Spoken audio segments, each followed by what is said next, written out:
Here's something of trivial pursuit. I was watching a movie last night called Captain Phillips with Tom Hanks, and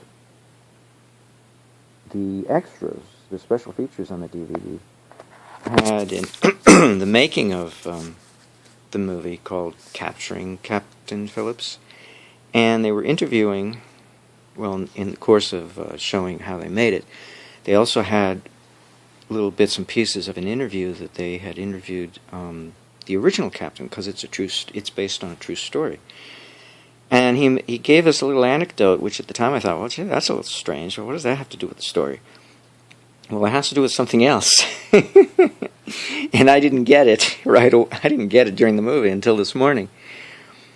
He said that when he was taken hostage and taken off his ship into the lifeboat by the Somalians, they were making their way to the coast of Somalia, and at one point he said he had a chance to push one of the Somalians overboard, because he opened up the hatch at the back end of the lifeboat, and it has a kind of like a, well, I don't know what you call it, a gangway to stand on.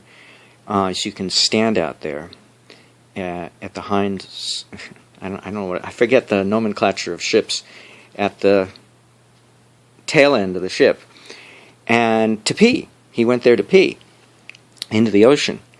And to do so, he had to use two hands, and he had to put down the automatic rifle in order to pee, because he had to use both hands. And so I thought, well, this is strange. Why is the captain bringing... And so Richard Phillips brought this up because that was his moment to push the guy overboard and try to escape by diving in the ocean and swimming towards the battleship that was pursuing them. Didn't work, but what it tells me is that the Somalians are not circumcised, because it would take two hands to pee. Now, why would that be? Why can't you just pee with one hand, even if you have a foreskin covering your penis? Why do you have to pull it back? And you could even pull it back with one hand and still pee. Why do they have to use two hands? Is their penis that long? Maybe. Or maybe it's short. I don't know. But there's a foreskin involved, so that's what's complicating matters. Otherwise, you wouldn't need to use two hands. You shouldn't need to use two hands anyway, but anyway. So, then I started to think some more about this, and I remembered that there's a video on the development of the urethra of the fetus during the beginning of the the second or the third trimester, I forget which one it is. That's when the urinary tract develops in the fetus, and what happens is a urethra tunnels from the bladder towards the penis, but then there's another urethra that tunnels from the tip of the penis towards the bladder, and they meet around where the corona is on the head, the glands of the penis, somewhere around in there, inside though, of course. They meet somehow, and they create a slightly enlarged bulbous cavity when they meet, slightly more, with a wider girth than the rest of the urethra. But, and this I learned from looking at photographs of uncircumcised penises on the internet, they're different than circumcised penises, in as much as, at least by exterior appearance, the urethral opening is much larger on an uncut penis. And cut penises, the urethral opening tends to seal off halfway by comparison to what an uncut penis, the opening is, in terms of it's a vertical slit, a vertical length. Okay, so it shrinks when the penis has been circumcised. Now, this is a product of atrophy. You know, the several things that go on when the penis atrophies after circumcision over the years. Testosterone levels drop. That's why men go through midlife crisis, not because they're middle-aged, but because they've had 50-some-odd years of their penis undergoing atrophication and continues to do so. And the testosterone levels have dropped so severely that they lose the ability for sex at that point. Anyway, The other thing that happens, though, I remember at the age of 5, I had eye crust on either side of what would have been the frenulum had it been there. You know, the two ducts that secrete fluid to lubricate the underside of the foreskin so that it slips readily against the head of the penis.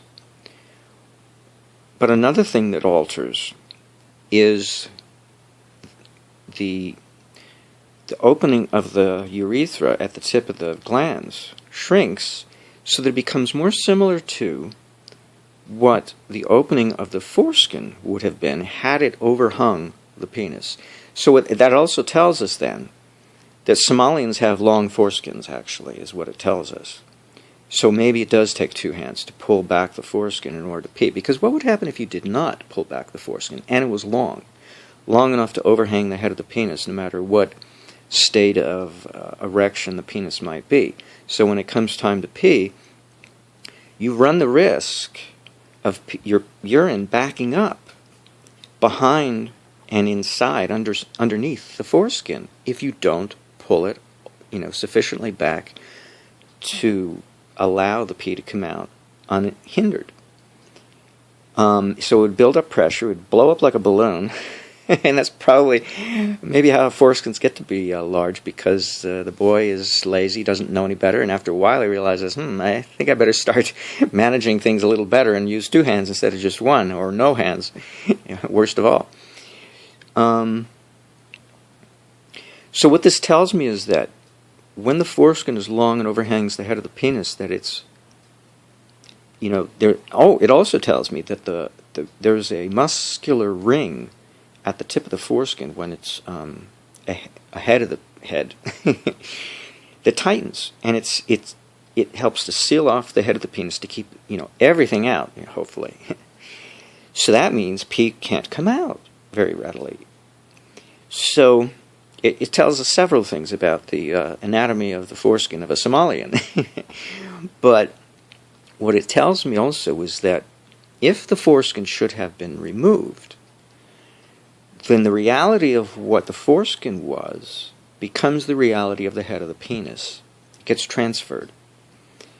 And it's this keratinization, this drying up of the head of the penis that's supposed to be soft and moist like a sponge at all times. Instead, it dries up, shrivels up, and the opening at the tip of the penis shuts off partly. Now, it's still slightly larger, at least in my case, than the urethral opening deeper inside. So it's not like it hinders the evacuation of pee, but how can I be sure of that? How can I be sure that the whole urethra, from the bladder to the tip of the penis, hasn't shrunk over the years in its girth, in its diameter, because of a lack of a foreskin? And how can I be sure that the bladder has not shrunk? How can I be sure that the kidneys have not atrophied over the years? Don't old guys, have trouble peeing and they're dribbling and they can't pee? And is that for United States old guys or old guys outside of the United States where circumcision is not so popular? When I was a little boy in elementary school, somewhere between the 4th and the 6th grade, in Boy Scouts, it became known to my fellow Boy Scout mates that I have a humongous bladder. We'd be standing there, by some tree or whatever, peeing, the lineup of us, a handful of us. And I'd be the last one, like an Energizer bunny, it's on and on. And they're going like, hey, we're waiting for you, because we were going around as a group, right? So, hey, come on already, what's with you? Well, I had a huge bladder. Now, it might have been because of my age, because I drank so much milk, but also because I walked so much, and there was no place to go. Well, I didn't want to pee in a public place because bathrooms at gas stations were so, they're filthy and stinky. So I held it in until I got to school, or I got home, because I did long walks when I was a kid. A lot of miles I put in, hours and hours of walking. So I couldn't pee in the middle, and I drank all this milk, so I had, my bladder kind of got nice and big. And when you're young and you're developing, the bladder can accommodate, changes, unlike when you get older. So the bladder was huge. But it might also have been because the whole length of urinary function between the kidneys and the tip of the penis, my circumcised penis, was still in such a state that the urethra was large too. I don't know. What do I know? I can only guess. Anywho, this was just a little trivia that I garnered from watching the Tom Hanks movie. And I realized too, he played a lot of movies where he was a messenger. I mean, what is it? Wasn't he a UPS messenger plane when he got, when he was on a deserted island? Came out of the air, fell out of the sky. So it's like, one's by air and the other's by sea. One is by... Maybe it was Paul Revere in a past life. Oh, that's good. I like that. One if by air and two if by sea. Ding, ding, ding, ding. Oh, no. Oh, I'm having a good morning. Let's see, what else? So, what it shows is that the penis has taken on the karma of the foreskin, inasmuch as the foreskin is no longer there, and the penis becomes shrunken urethral opening. That was supposed to be the job of the foreskin, to seal off and protect the head of the penis, and protect the urinary opening, and protect the kidneys. What if the kidneys shrink due to the foreskin having been removed? Takes a few decades, maybe half a lifetime. But what if it's true? See, the reason why my thinking is going along these lines is because of that fetal animation that I got off of, I think it's embryology.ch. And they have this animated video, probably 14 seconds long or something, 9 seconds long, I don't know, of the development of the foreskin, showing that while the urethra is tunneling inwards from the tip of the penis, the gap, or what becomes the gap, between the glands and the foreskin also pushes inwards, the conical gap. And so the foreskin doesn't grow out. It's the gap that grows in. And this is very opposite to the way people go about restoring a fox foreskin. They're busy tugging on the putting weights on the shaft skin of the penis to get it to grow out, but the foreskin is the growth of the gap growing inwards towards the body, not away from the body. This is very interesting. But it has to do with the development of the urethra. So, really, where is the stimulus coming from? It's coming from the kidneys. They probably came first or were developing at the same time that the urethra was developing. And so, and by the way, the amniotic fluid comes from the fetus peeing into the amniotic sac, creating its own amniotic fluid. So the fetus creates that amniotic fluid and continues to recreate it by continuing to pee into the sac and gulping the pee back again, and it becomes a nice symbiotic relationship, a recirculation. So, if I'm having trouble figuring out how to regenerate a foreskin without cutting off my penis to do so, the Becker approach, then maybe I have to look to the kidneys now.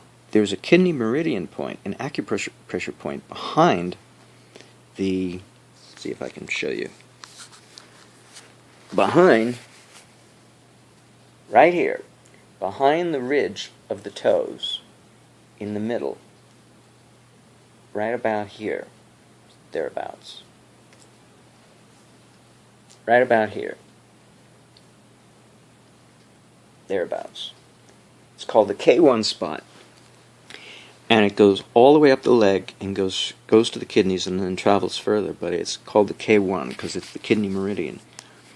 So I wonder what approach we can take to stimulate foreskin regeneration that would involve the meridians of the acupuncture meridians, because Becker did mention it. He spent at least one chapter in his book, The Body Electric, talking about acupuncture and how relevant it might be to the topic of his book, The Body Electric. So